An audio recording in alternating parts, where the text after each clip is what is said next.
Well, the Bahamas Department of Correctional Services now has a new commissioner at its helm, but that appointment has come with some controversy.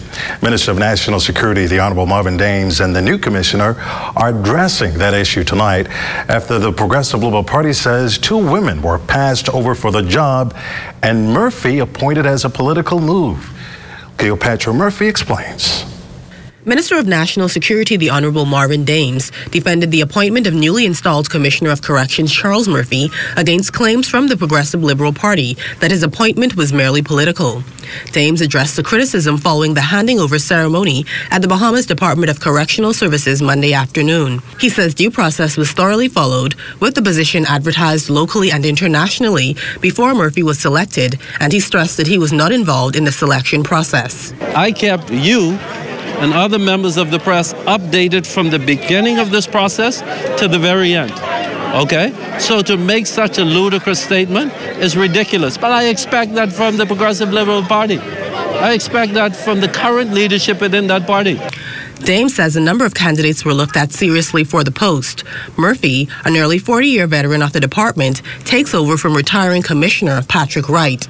The Minister of National Security claims Murphy was the better candidate, ultimately. I think we had as much as maybe, I think about eight candidates who would have applied for the position. Okay? It was narrowed down to two who actually met all of the requirements.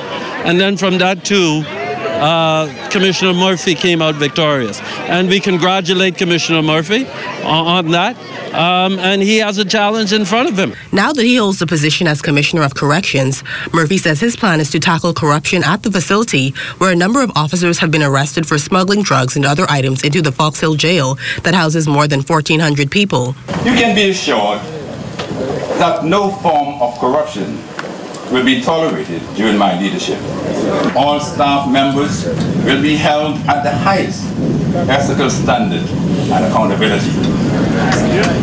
The trust that the Bahamian people have reposed in us will not be betrayed without being challenged. Murphy also responded to claims of his appointment being political. I published my resume.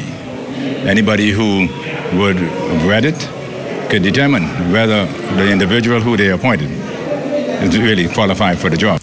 The new Commissioner of Corrections says focused leadership is needed at the Bahamas Department of Correctional Services, and that is what he intends to deliver. Cleopatra Murphy, ZNS Network News.